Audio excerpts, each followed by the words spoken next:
জুলাই সনদ বাস্তবায়ন না হওয়ার জন্য বা ডিলে হওয়ার জন্য জুলাই যোদ্ধারাই পুরোপুরি দায়ী। তো এই প্রসঙ্গে একটা ছোট্ট কাল্পনিক গল্প না বলে পারতেছি না।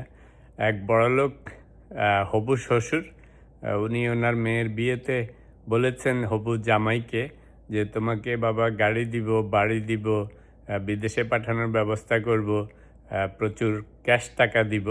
তো এগুলি বলাতে কিছুদিন পরে জামাই ওনার সাঙ্গপাঙ্গ নিয়ে যে বলছে যে না, শ্বশুর সাহেব সব লিখে দিতে হবে, এই যা যা দিবেন বলেছেন।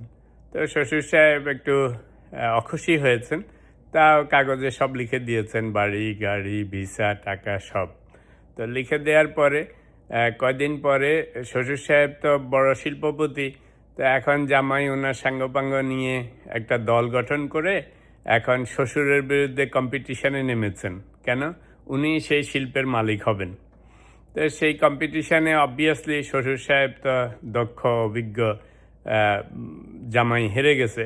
হেরে যাওয়ার পর এখন জামাই এসে আন্দোলন করতেছে যে জলদি করে আমার বাড়ি, গাড়ি, বিদেশ যাওয়া সব টাকা পয়সার ব্যবস্থা করেন, নাইলে কিন্তু আপনাকে আপনার এই শিল্প কারখানার থেকে লাথি মেরে ফেলে দিব। তো এখন বুঝেন, এটা বিয়ের পরে। তো এখন বুঝেন এই শ্বশুর এই জামাইকে আগে যদিও বলেছিল এগুলি দিবে, এখন কি দিবে? ওকে তো পারলে ঠ্যাং ভেঙে দিবে।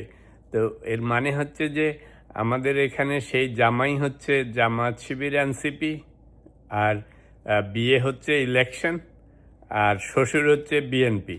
তো বিএনপি শুরুর দিকে খুশি মনে বলেছিল যে তোমরা বিপ্লব করেছ, জুলাই যুদ্ধ করেছ, তোমাদের জন্য স্মৃতিসৌধ বানাবো, তোমাদেরকে নানা রকম সুযোগ সুবিধা দিব, ইন্ডেমনিটি দিব, সংবিধান সংস্কার করব, সব কিছু করব, তোমাদের যেন অসুবিধা না হয়। এখন জুলাই যোদ্ধারা নিজেরাই ওই আমার গল্পের জামাইয়ের মতো ওনারা দল গঠন করে ইলেকশনের আগেই ওনারাই মসনদে যাওয়ার জন্য কম্পিটিশনে নেমে গেছেন। আচ্ছা, তারপরে বিএনপির সাথে তো সাংঘাতিক রকমের কম্পিটিশন করলেন। ওখানে যেমন বিয়ে হয়েছে, এখানে ইলেকশন হয়েছে। তো ইলেকশনের পরে অবভিয়াসলি ওনারা হেরে গেছেন আমার গল্পের মতো। এখন ওনারা বিএনপির বিরুদ্ধে লেগেছেন যে শ্বশুরজি জলদি করে বাড়ি, গাড়ি, ভিসা সব দেন। তো এখন আপনার এই শ্বশুর আপনাকে দিবে, আপনি হইলে দিবেন?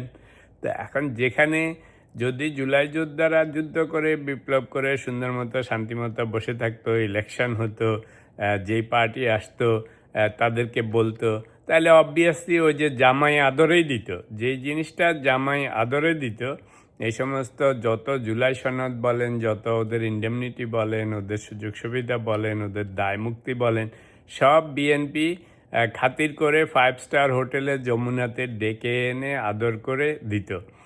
আপনি তার আগেই বিএনপির সাথেই কম্পিটিশনে নেমে গেছেন। বিএনপিরই ক্ষমতা মসনদে বসার জন্য আপনিই নেমে গেছেন জুলাই যোদ্ধারা। সেটা বিএনপি, এনসিপি, শিবির, জামাত, এনসিপি, শিবির, এই সমস্ত পতাকা তলে আপনারাই তো যোদ্ধা বলেন। তা আপনারা নিজেরাই কম্পিটিশনে নেমে গেছেন, সেই কম্পিটিশনে হেরেছেনও। হেরে এখন এসে শ্বশুর সাহেবকে বলতেছেন আমাকে সব দাও, নাহলে তোমাকে লাথি মেরে ফেলে দিব। পৃথিবীতে এরকম কোনো শক্তিশালী, ক্ষমতাবান, রিচ শ্বশুর আছে যে আপনাকে এমনি এমনি দিবে? তা আমি সেজন্য বলবো, এই জুলাই যোদ্ধারা যত কিছু চাচ্ছে, সংস্কার চাচ্ছে, জুলাই সনদ বাস্তবায়ন চাচ্ছে, তোমরা তো বাবা নিজেরাই যুদ্ধ করতেছ শুরুর দিন থেকে। কার কাছ থেকে পাবা? নিজেকে বুকে হাত দিয়ে জিজ্ঞেস করো যে যদি আমি এই পরিমাণ চিল্লাচিল্লি, আন্দোলন, যার কাছে চাচ্ছি তাকে এই পরিমাণ যন্ত্রণা দিতাম, আমাকে দিত, তাহলে আমি এগুলি দিতাম কিনা? আমি জুলাই সনদ ইমপ্লিমেন্ট করতাম কিনা? কারণ আপনি আপনার নামে তো স্মৃতিসৌধ বানানোর জন্য আন্দোলন করতে পারেন না। আপনি আপনার নামে ইনস্টিটিউশনের নাম করার জন্য আন্দোলন করতে পারেন না। এগুলি হচ্ছে পৃথিবীর ইতিহাসে এই প্রথম। অর্থাৎ আমি আমার নামে স্মৃতিসৌধ বানানোর জন্য, আমি আমার নামে ইনস্টিটিউশনের নাম বানানোর জন্য, আমি আমাকে দায় মুক্তি দেওয়ার জন্য, আমার জন্য যত রকমের সুযোগ সুবিধার ব্যবস্থা করার জন্য আমি কম্পিটিশনও করেছি, আমি নিজেও ক্ষমতা যাওয়ার ট্রাই করেছি। সেগুলি যখন হয়নি, এখন যারা গেছে তাদের বিরুদ্ধে নামছি যে আমাকে এগুলি দাও, নাহলে তোমাকে শান্তিতে থাকতে দিব না। এখন আপনাদের হাতেই বিচার যে বিএনপির জুলাই সনদ বাস্তবায়ন করা উচিত